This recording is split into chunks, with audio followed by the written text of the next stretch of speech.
Dito nga guys, gagamitin ko ang old build ni Inuyasha. At ang mga old build na nga ito ay yung Windtalker, Hephaestus, Endless Battle, Berserker's Fury at Blade of Spear. At ang emblem naman ay itong Rapture, Master Assassin at Little Ignatian. At ang old spell naman na gamit ni Inuyasha ay itong Execute. At dito guys may nakalaban akong Thomas na sobrang mayabang po. Kasi po dito nagsabayan kami agad. Tapos naging low life siya dito. Kaya hinabol ko siya. Sakto naka-execute ako. Kaya na-execute ko siya dito. Kaya naman na first blood ko siya. Tapos eto bigla sabi niya sa akin, KS lang daw alam ng zilong ko.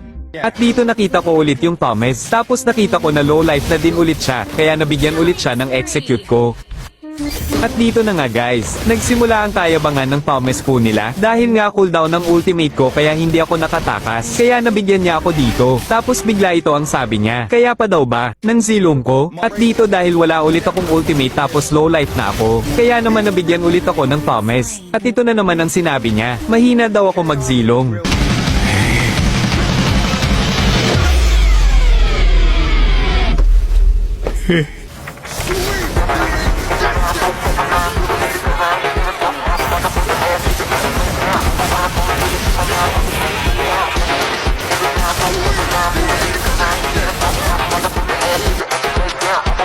Niggas see my live with the bitch.